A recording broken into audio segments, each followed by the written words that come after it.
Hello everyone, welcome back to my channel wonders ডেস্টিনেশনে তোমাদের সকলকে স্বাগত এবং নেপাল ব্লগের এই এপিসোড 3তেও তোমাদের সকলকে স্বাগত। আশা করি আগের দুটো এপিসোড তোমরা দেখেছো এবং তোমাদের ভালো লেগেছে। যদি এখনও না দেখে থাকো তাহলে অবশ্যই আমার চ্যানেলের ভিডিওসে যাও, ওখানে অলরেডি দুটো এপিসোড আগে আপলোড করা আছে, ওইগুলো চটাপট দেখে নাও। আর এইটা হচ্ছে আমাদের চিতওয়ান যাওয়ার দিন। আমরা লুম্বিনী থেকে যেদিন চিতওয়ান গেছিলাম সেই দিনের ব্লগ এটা। তো সকাল সকাল উঠে লুম্বিনী থেকে চেক আউট করে আমরা রেডি হয়ে বেরিয়ে পড়েছিলাম চিতওয়ান এর উদ্দেশ্যে। চিতওয়ান হচ্ছে নেপালের ন্যাশনাল ফরেস্ট। তো এই পুরো ট্যুরটাতে কিন্তু পাহাড়, ফরেস্ট সব কিছু মিলিয়ে একটা অসাধারণ জার্নি এবং অসাধারণ ট্যুর আমরা করেছি, যার কিছু কিছু পার্ট আমি তোমাদের সকলের সাথে শেয়ার করছি। তো চিতওয়ানে যাওয়ার রাস্তাটা দেখো অসাধারণ। এরকম হাইওয়ে দিয়ে কিন্তু তোমরা চিতওয়ানে যাবে, মানে পুরোটাই পারলে এরকম হাইওয়ে রয়েছে, তো রাস্তার কোনো অসুবিধা নেই। ফরেস্টে আমরা পৌঁছে গেছি। আজকের যে হোটেলটা চিতওয়ানে রয়েছে সেটা হচ্ছে সিদ্ধার্থ ওয়াইল্ড লাইফ রিট্রিট। পুরো হোটেলটার ভিউ পরে দিচ্ছি, আগে রুমটার ভিউ দিয়ে দিই, কারণ এর পরে ভাবি যে পরের দিকে করলে আর হয়ে ওঠে না, তারপর তো তাড়াহুড়ো লেগেই যায়। তো চলো দেখাই আগে রুমটা। এইটা হচ্ছে এন্ট্রান্স রুমটার। পুরো কিন্তু জঙ্গলের মধ্যে, আমি একটু আশপাশটা একটু দেখিয়ে দিচ্ছি। পুরোটাই জঙ্গলের মধ্যে।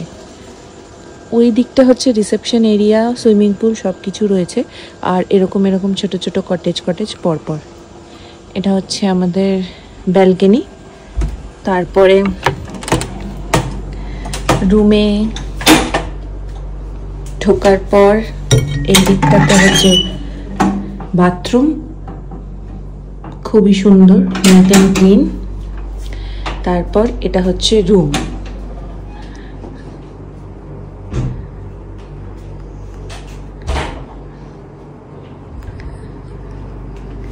হ্যাঁ, একটা দারুণ মিরর আছে।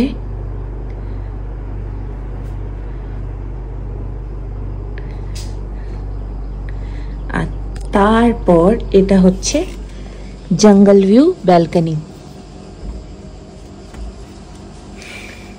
আর এইখান থেকে কিন্তু পুরো ফরেস্ট শুরু হয়ে যাচ্ছে।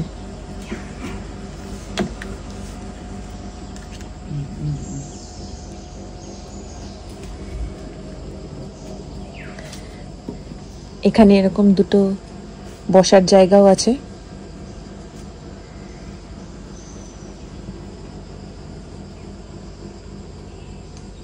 খুব সুন্দর। আমি হোটেলের নাম এবং ফোন নাম্বার আবারও স্ক্রিনে মেনশন করে দেব। তো এরপরে লাঞ্চ রয়েছে আমাদের প্যাকেজে। তারপরে কিছু একটা কি বললো আজকে কি আছে, হ্যাঁ মানে এদের এখানে হাতির কিছু একটা করাবে, সেটা আমি আবার ক্লিয়ার করে জেনে পরে বলছি। তো চলো টাটা।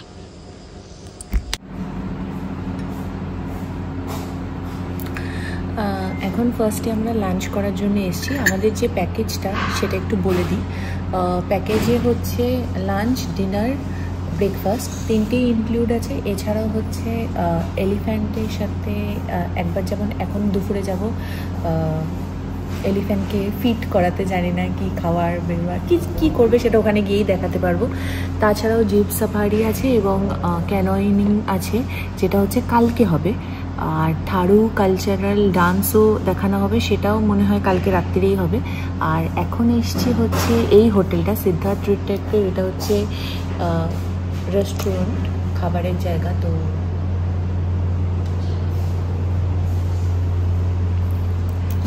পুরোটা কিন্তু খুব সুন্দর, একদম সাজানো গোছানো। আর যেহেতু লাঞ্চটাও ইনক্লুডেড, সেই জন্য লাঞ্চে একটা হচ্ছে নেপালি থালি নেওয়া হয়েছে, আর একটা আমি কন্টিনেন্টাল থালি নিয়েছি। আসলে তারপর দেখাচ্ছি কি Nepali.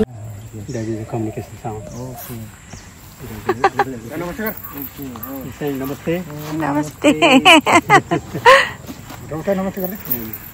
Namaste. Tell your name. Please tell your name.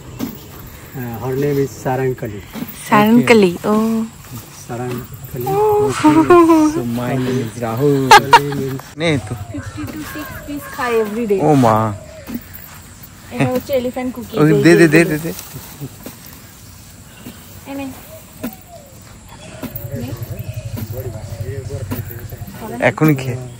এক্ষুনি খেয়েছে তো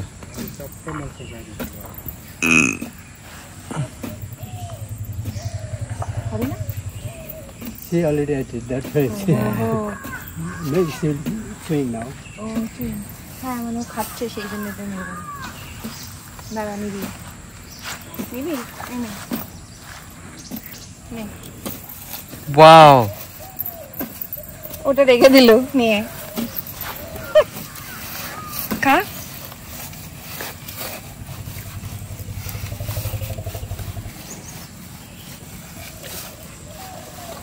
আমাকে একটু দেখাই इसकी उम्र कितनी है अभी 50 से ऐसी हुई है 50 years. আর ওর নামটা কি আরেকবার জিজ্ঞাসা করো They can live 50 years, 12 years. Okay 85 years so আর এর নামটা যেন কি বলে name name of this Sarankali. Sarankali Sarankali Sarankali ও Sarang is a name. Kali is a female. okay Kali Miss Sarang miss Sarang she has any daughter No, nothing. Hello good morning everyone আজকে চিতওয়ানে day 2 আর পুরো ট্যুরটাতে হচ্ছে ডে 3 তো আজকে আমরা যাচ্ছি Chitwan forest সাফারিতে এখন বাজে হচ্ছে সকাল 6:15 আর এখানে বেশ ভালোই একটা ঠান্ডা আছে কুয়াশাও আছে ওয়েদারটা দেখাচ্ছি আমি এইটা আমাদের রুম ছিল আর এখান থেকেই জঙ্গল শুরু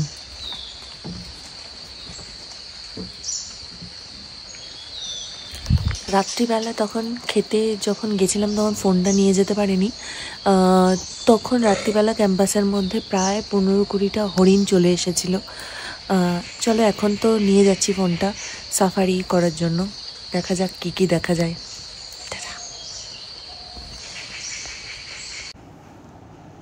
তারপর সকাল সকাল উঠে তো আমরা সাফারি করতে বেরিয়ে গেছিলাম আর এখানে দেখে বুঝতেই পারছো জঙ্গলটা কত গভীর এবং বাঘ থাকার একদম আইডিয়াল প্লেস এটা যদিও এটা কিন্তু বাফার জোন ছিল আমরা বুঝতেই পারিনি ফার্স্টে যে এটা বাফার জোন ছিল কারণ ইন্ডিয়াতে যে সমস্ত ফরেস্ট আমি ঘুরেছি সমস্ত ফরেস্টে বাফার জোন কিন্তু এতটা বেশি মানে এতটাও ঘন জঙ্গল এরকম কিছু হয় না তো এইটা ওরা বলার পর তবে আমি জানলাম যে এটা বাফার জোন ছিল আর এখান থেকে আমাদের যেভাবে নিয়ে যাচ্ছিল আমি ভাবছিলাম যদি এর মধ্যে বাঘ লুকিয়ে থাকে তো মানে অ্যাটাক করতে বাধ্য কারণ গাছপালা ভেঙে চুরে আমরা যাচ্ছিলাম ভীষণ একটা থ্রিলিং এক্সপিরিয়েন্স হয়েছে খুব খুব খুব ভালো এবং সিদ্ধার্থ রিট্রেক্ট যে হোটেলটা আমরা বুক করেছিলাম ওরাই সমস্ত ব্যবস্থাটা করেছিল এবং খুব ভালো ব্যবস্থা করেছে গাইড যিনি ছিলেন তিনি খুব ভালো ছিলেন সমস্তটা আমাদের ঘুরিয়ে দেখিয়েছে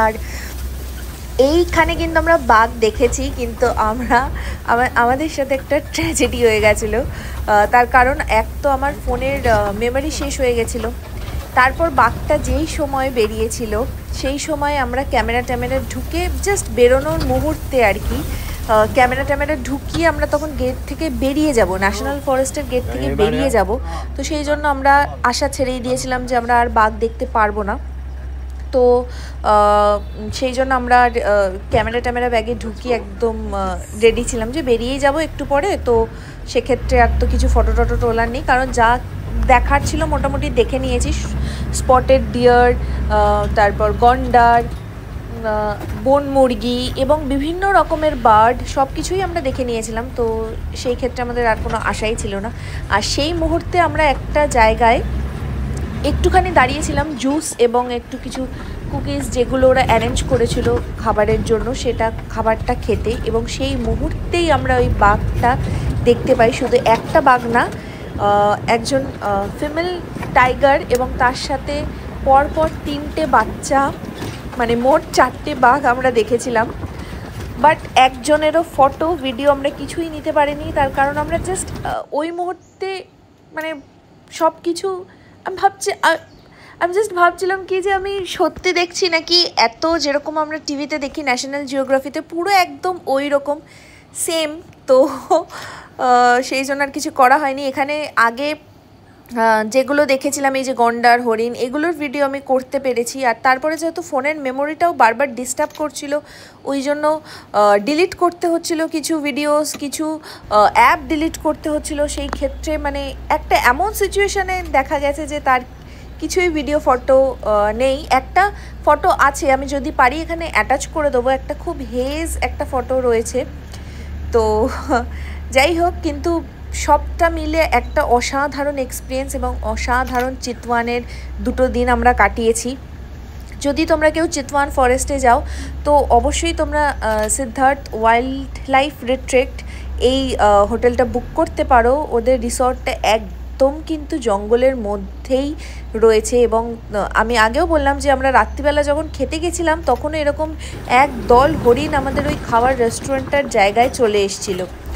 আর এইটা কিন্তু আমরা এইটা আমরা ন্যাশনাল ফরেস্টে ঢুকে গেছি অলরেডি।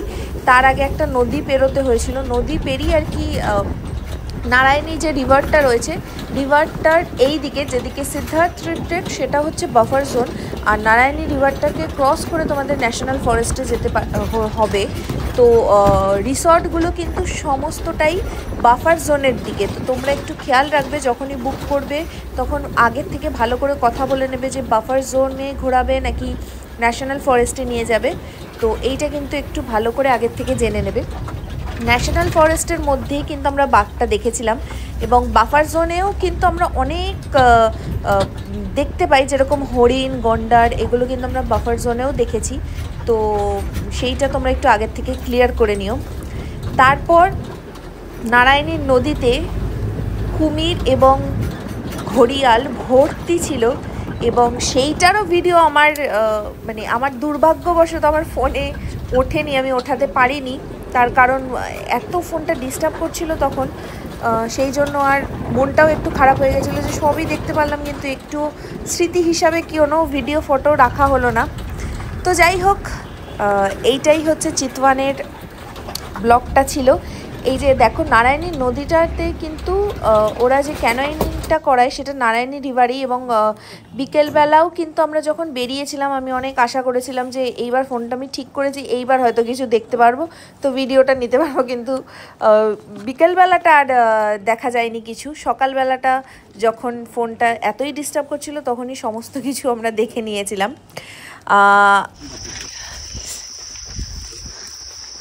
তো নদী পেরিয়ে আমরা এখন চিতওয়ান ন্যাশনাল পার্কের ভেতর এন্ট্রি করলাম। আগে যেখানে সাফারির জায়গাটা দেখালাম ওটা বাফার জোন ছিল, এখন এখান থেকে আসল ফরেস্টের সাফারি শুরু হচ্ছে। দুর্দান্ত লাগছে কিন্তু। তো যাই দেখতে থাকি।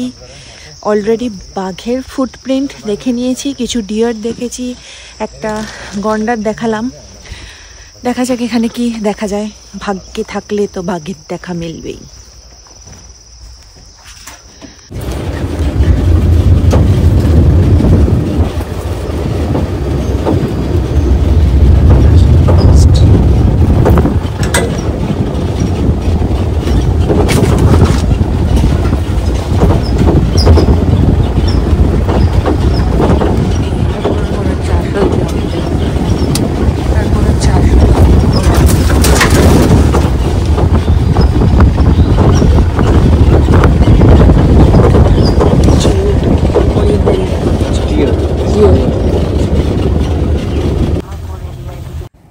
এইটা হচ্ছে ঘড়িয়ালের একটা ঘড়িয়াল রিজার্ভ করে রাখার জায়গা আর কি। তো এখানে ছোট বড় বিভিন্ন বয়সের ঘড়িয়াল রয়েছে। তো যখন এইটাও আমরা দেখেছি হচ্ছে বেরোনোর মুখে, যে যখন বাঘটাক দেখাই হলো না তখন এটা দেখে যাই। আর এর পরে যখন জাস্ট এটার পরে আমি ফোনটা ব্যাগে ঢুকিয়ে রেখেছিলাম আর তখনই ওই বাঘ চারটেকে দেখা গেছিলো। আর এই টাইমটা হচ্ছে বিকালের টাইম, আমরা বিকালে ওরা যে আমাদের সার্ভিসটা দিয়েছিল ক্যানোয়িং ওটা করার জন্য, এবং এখানে অসাধারণ সানসেট এবং তারপরে এত অসাধারণ একটা ট্রাইবাল ডান্স দেখে আজকের ভিডিওটাকে এখানে শেষ করছি। আশা করি ভালো লেগেছে। ভালো লাগলে আমার চ্যানেলটাকে সাবস্ক্রাইব করে দিও, ভিডিওটাতে একটা লাইক করে দিও, আর পারলে সকলের সাথে ভিডিওটাকে একবার শেয়ার করে দিও। সমস্ত ডিটেলস প্রত্যেকবারই বলছি, ভিডিওর সমস্ত শেষে একটা ভিডিও আমি বানাবো, সেখানে আমি সমস্ত ডিটেলস প্রোভাইড করে দেবো। আজকের জন্য বাই।